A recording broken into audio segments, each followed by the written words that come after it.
मोहन अग्रवाल। माननीय सभापति महोदय, मैं माननीय मोदी जी के इस तीसरे टर्म में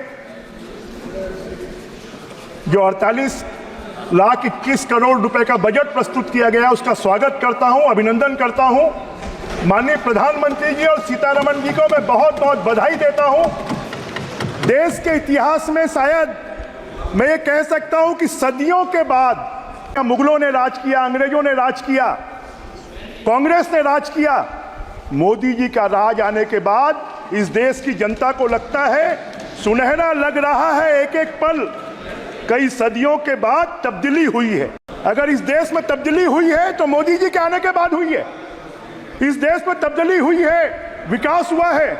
मैं नेता प्रतिपक्ष जी को सुन रहा था।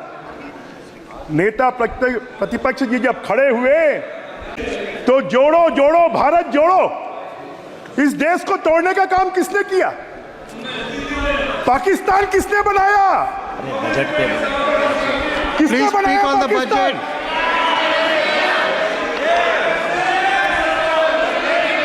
जरा बताइए ना, किसने बनाया पाकिस्तान? ये बताइए जरा। कोको द्वीप को बर्मा ने किसने दिया? बर्मा को, कोको द्वीप को बर्मा को किसने दिया? कुछ जवाब है आपके पास में? अरे आप जरा ये बताइए, चीन को किसने दिया हमारा हिस्सा? जरा ये आप बताइए। हमारे लद्दाख के हिस्से को किसने दिया? पाकिस्तान को। जब डोकलाम में चीन, डोकलाम में जब चीन please speak on the budget आगे बढ़ रहा था, तब राहुल गांधी जी चीन के दूतावास में बैठे हुए थे। चीन के दूतावास में जाकर उनसे समझौता कर रहे थे।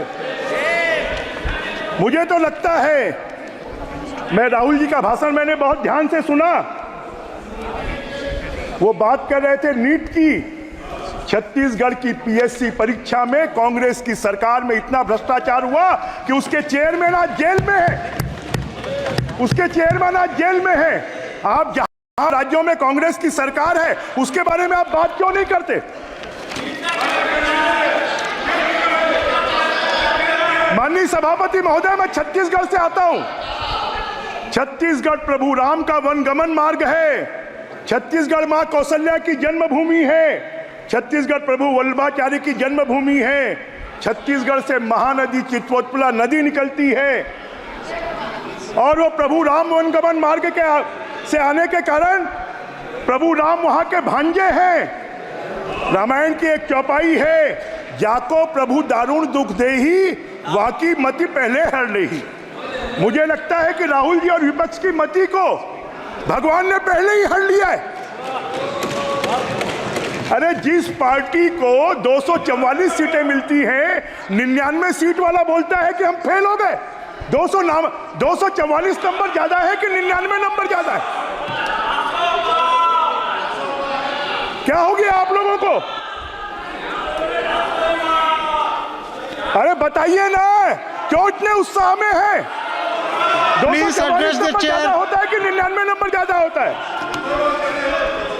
अभी वो बोल रहे थे माननीय सभापति जी कि इस बजट में एससी के लिए कुछ नहीं है, एसटी के लिए कुछ नहीं है, पिछड़े वर्ग के लिए कुछ नहीं है। जरा बताइए, प्रधानमंत्री आवास किसको मिलेंगे? जरा बताएं, नल जल योजना का फायदा किसको मिलेगा? जरा बताइए, 4 करोड़ नौजवानों को अगर रोजगार मिलेगा तो उसका फायदा किसको मिलेगा? अरे आपके जैसे एससी एसटी या पिछड़े वर्ग का शोषण करने वाले मोदी जी नहीं है। मोदी जी ने इस देश को 4 जातियों में बांटा है। एक युवा होगा, एक किसान होगा, एक गरीब होगा, एक महिला होगी। वो किसी भी जाति धर्म के हो, सबका विकास होगा। आपने क्या किया? आपने क्या किया? आप इस बजट का विरोध क्यों कर रहे हैं? क्योंकि इस देश का विकास पसंद नहीं है, किसानों का विकास पसंद नहीं है, इनको महिलाओं का विकास पसंद नहीं है, इनको युवाओं का विकास पसंद नहीं है, इनको देश की सीमाओं का विकास पसंद नहीं है, इनको पसंद है तो खाली एक परिवार, दो परिवार, चार परिवार, पांच परिवार का विकास पसंद है। बहुत एससी एसटी पिछड़े वर्ग की बात कर रहे थे। राहुल जी, आप क्यों बन गए प्रतिपक्ष के नेता? आपने क्यों किसी एससी एसटी को नहीं बनाया? क्या कांग्रेस में कोई एससी एसटी जीत कर नहीं आया? किसी पिछड़े वर्ग को आपने क्यों नहीं बनाया? क्यों नहीं बनाया?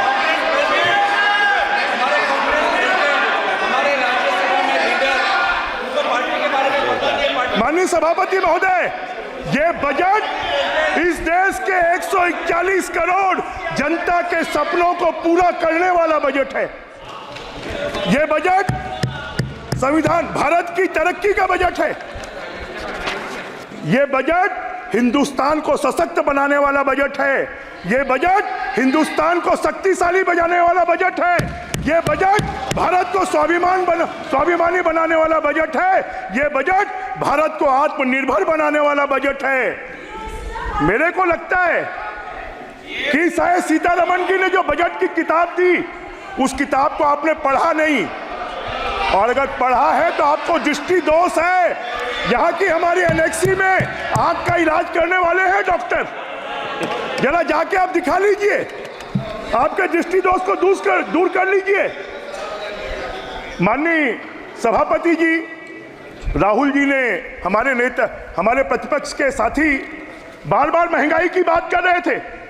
मैं आपको बताना चाहता हूं, 1999 में जब अटल जी प्रधानमंत्री थे, इन्फ्लेशन दर 4.67 थी। 2005 में 5.80 थी। जब कांग्रेस का राज 2012, 13, 14 में था, तब इन्फ्लेशन दर 11.12% थी, और आज इन्फ्लेशन दर 4.83 है। 7% इन्फ्लेशन दर कम है, महंगाई कम है। आप कभी इसको देखते क्यों नहीं है? अब ये बात कर रहे थे कि मध्यम वर्ग के लिए कुछ नहीं कर रहे। जरा आप बताएं, इनकम टैक्स के में जो कमी की गई है, 7,75,000 तक का स्टैंडर्ड डिडक्शन होगा। उसमें सेक्शन 87A में उनको 7,75,000 तक का कोई इनकम टैक्स नहीं लगेगा। आपने कभी किया था? 2 लाख रुपए से ज्यादा आपने कभी नहीं बढ़ाया। अभी लगभग 8 लाख रुपए के बाद, डिडक्शन के बाद इनकम टैक्स नहीं लगेगा। माननीय सभापति महोदय, मैं लॉ का छात्र भी रहा हूं। मैंने भारत के संविधान को भी पढ़ा है। भारत के संविधान में क्या लिखा है? संपूर्ण प्रभुत्व संपन्न राष्ट्र की संकल्पना की गई है। मैंने तो अभी शुरू ही किया है सभापति जी।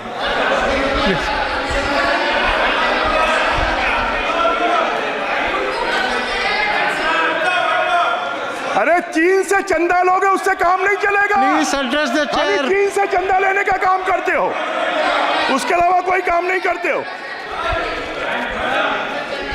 माननीय अध्यक्ष महोदय, माननीय सभापति महोदय, इसमें महिलाओं के सशक्तिकरण के लिए 2 लाख करोड़ रुपए की व्यवस्था की गई है। आपने कभी महिलाओं के सशक्तिकरण की बात की थी क्या? खाली एससी एसटी, माननीय सभापति महोदय, ये राहुल गांधी जी छत्तीसगढ़ गए थे। इन्होंने वहां का कांग्रेस के पार्टी का घोषणा पत्र जारी किया। उस घोषणा पत्र में कहा कि हर महिला को 500 रुपए महीने का देंगे। क्या हुआ? आपने नहीं दिया। आज छत्तीसगढ़ की हमारी सरकार 1,000 रुपए महीना महिलाओं को दे रही है, 12,000 रुपए साल का दे रही है। Please conclude the speech. माननीय सभापति महोदय, Please conclude the speech. 2 minute में मैं अपनी बात समाप्त करूंगा। माननीय सभापति महोदय, ये भारत की कल्पना टुकड़ों टुकड़ों में करते हैं। ये भारत की कल्पना पार्ट में करते हैं। अगर टोटल में कोई भारत की परिकल्पना करता है तो नरेंद्र मोदी जी करते हैं, भारतीय जनता पार्टी करती है। हम विकसित भारत बनाने के लिए यहां पर काम कर रहे हैं। क्यों आपके 60 साल में आपने कभी धारा 370 हटाई? आपने अयोध्या में प्रभु राम भगवान का मंदिर बनाया? आपने कभी कश्मीर में पत्थरबाजी खत्म की? अरे साउथ पोल में विश्व का कोई देश नहीं जा पाया। अगर चंद्रमा के साउथ पोल में कोई गया तो हमारा भारत गया। उस पर आपको भी गर्व होना चाहिए। हमारी अर्थव्यवस्था जो 11वें नंबर पर थी उसको 5वें नंबर पर और तीसरे नंबर पर लाने वाले कोई है तो नरेंद्र मोदी जी हैं। आपके बस की बात नहीं है। अरे भारत में अगर कोई हमला करता है तो उसके घर में घुसकर जाकर जवाब देने वाले कोई हैं तो हमारे नरेंद्र मोदी जी हैं। अगर कंडक्टर चिप्स का निर्माण कोई कर सकता है तो हमारे नरेंद्र मोदी जी के राज्य में हो सकता है। भारत में 5G आ सकता है तो नरेंद्र मोदी जी के राज में आ सकता है। अगर भारत में प्रतिदिन 2 महाविद्यालय खुल सकते हैं तो मोदी जी के राज में खुल सकते हैं। भारत में प्रतिदिन 30 किलोमीटर सड़क बन सकती है तो मोदी जी के राज में हो सकते हैं। 5 राज्यों में किसान क्रेडिट कार्ड बनाने की योजना लाई है। उच्च शिक्षा के लिए 10 लाख रुपए तक लोन देने की योजना लाई है। कारीगरों के लिए डॉर्मेट्री बनाने की योजना लाई है। वेतनभोगी कर्मचारियों के लिए मानक कटौती 50,000 से बढ़ाकर 75,000 कर दी है। पेंशन भोगियों के लिए 15,000 से बढ़ाकर 25,000 करोड़ कर दी है। प्रधानमंत्री आवास में 3 करोड़ आवास बनेंगे। अभी मैं सुन रहा था, आपने कभी दिया क्या? राजीव जी के राज में 12,000 रुपए मिलते थे प्रधानमंत्री आवास के लिए, आज 2.5 लाख रुपए मिल रहे हैं।